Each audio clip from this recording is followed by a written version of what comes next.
پیدا کرنے کے لیے یہ ضروری ہے کہ ہم اپنی زبان کو سنبھالیں. سنبھالنے کیا مطلب ہے؟ جو بات دل میں آئی ہے ہر بات ہم اپنی زبان پہ نہ لائیں. پہلے سوچیں کہ اس کو زبان پہ لانے سے جوڑ پیدا ہوگا یا توڑ پیدا ہوگا. اگر توڑ پیدا ہوتا ہے تو اس بات کو ہرگز زبان پہ نہ لائیں، اپنے سینے میں اس کو دبا کر قبر میں اپنے ساتھ لے جائیں. کبھی زبان پر ایسی بات نہیں لانی چاہیے جو توڑ کا ذریعہ بنے. اور اگر وہ بات جوڑ والی ہے تو اس کو ہم کہیں، لیکن اس کو بھی کہنے کے دو طریقے ہیں. ایک طریقہ توڑ والا، ایک طریقہ جوڑ والا.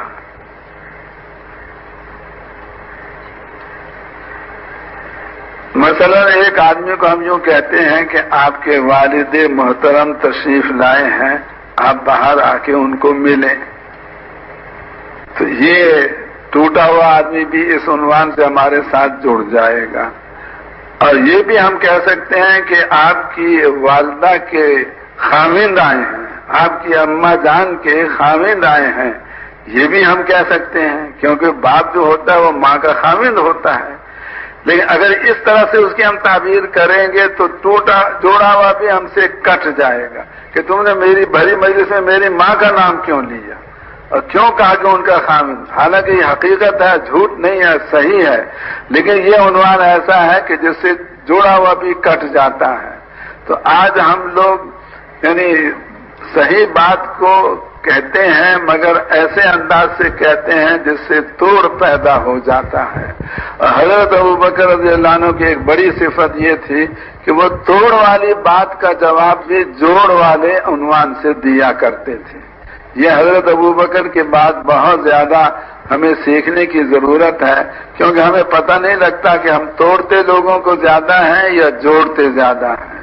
یہ جتنے ہم ذمہ دار ہیں مختلف مرکزوں میں اور شورا والے، اب ہمیں اس دنیا میں تو کوئی ہم سے حساب کتاب لے نہیں سکتا کہ تم نے توڑا زیادہ کو یا جوڑا زیادہ کو. مثلا ابراہیم میں ہم لوگ رہتے ہیں، اب ہماری بے حکمتی اور ہماری بد اخلاقی کی وجہ سے ایک آدمی یہ سوچ کے کہ بھئی اب یہ تو احسان نے میرے ساتھ بہت برا رویہ اختیار کیا ہے، میں تبلیغ بھی چھوڑتا ہوں، راوین بھی نہیں آؤں گا، کبھی اس کام میں نہیں چلوں گا. تو اگر احسان کی بد اخلاقی کی وجہ سے وہ چھوڑ کے جا رہا ہے، وہ بتا کے نہیں جاتا کہ میں تمہاری وجہ سے اس کام کو اور اس کام کے مرکز کو چھوڑ رہا ہوں. اور جو ہماری بد اخلاقی کے باوجود ہم سے جڑے ہوئے ہیں وہ ہم کو نظر آ رہے ہیں، ماشاءاللہ 1,00,000 سوا لاکھ کا مجمع بیٹھا ہوا ہے. اور جو ہماری بد اخلاقی کی وجہ سے چھوڑ کے چلے گئے وہ ان کا ہمیں پتہ نہیں. لیکن کل قیامت کے دن ہر پرانے کو حساب دینا پڑے گا کہ آپ نے جوڑا زیادہ کو یا توڑا زیادہ کو، لگایا زیادہ کو یا بھگایا زیادہ کو. اس دنیا میں تو انسان بولنے کا زور لگا کر اگلے کو مطمئن کر سکتا ہے کہ میرا قصور نہیں، جانے والے کا قصور ہے. لیکن خیر قیامت کے دن کوئی آدمی کی بات اللہ کے سامنے چل نہیں سکے گی. اس لیے اس حساب کے پیش ہونے سے ہم سب کو اپنا دامن بچانا چاہیے کہ اللہ ہمیں ان میں سے بنائے جو لگانے والے ہوں اور ان میں سے نہ بنائے جو بھگانے والے ہوں. اب حضرت ابوبکر کے پاس 2 صحابی آئے کہ رسول پاک علیہ الصلوۃ والسلام نے ہمیں زمین دی تھی، آپ حضور کے خلیفہ ہو، آپ بھی ہمیں زمین دو. تو حضرت ابوبکر نے ساتھی جتنے موجود تھے ان سے مشورہ کیا، سب نے کہا کہ دے دو. تو چنانچہ پرچہ بنا کے لکھ دیا فلاں زمین ہم نے فلاں 2 مسلمان صحابی کو دے دی. اور فرمایا کہ حضرت عمر ہماری اس مجلس میں نہیں ہے، لہذا چلے جاؤ لے کر پرچہ اور ان سے کہو وہ بھی گواہی اس پہ اپنی ڈال دے.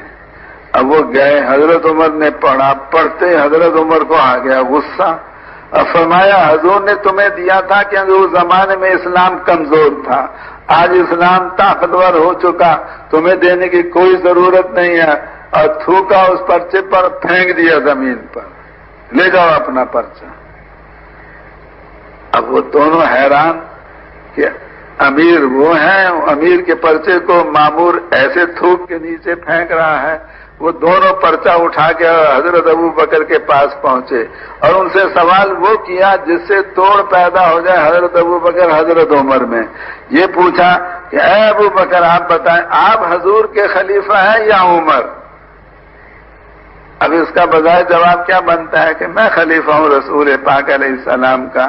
اس میں اپنے مقام کو اپنی زبان سے ظاہر کرنا، اپنی بڑائی کا اظہار، حضرت ابو بکر میں اس کی کوئی ذرہ برابر بھی گنجائش نہیں تھی، کبھی ایسا لفظ نہیں بولتے تھے جس سے ان کی بڑائی ظاہر ہو، اس لیے یہ جواب نہیں دیا کیونکہ اگر یہ جواب دیتے تو فوراً کہتے آپ اچھے امیر ہیں، آپ کا مامور تو آپ کے پرچے کا احترام نہیں کرتا۔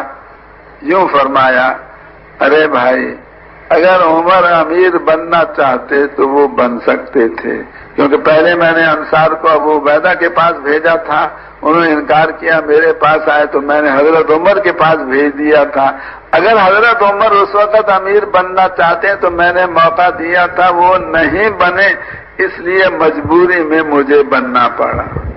ایسا جواب دیا کہ ان دونوں کا غصہ بھی ٹھنڈا ہو گیا۔ ان کا سوال توڑ والا تھا، جواب جوڑ والا دیا۔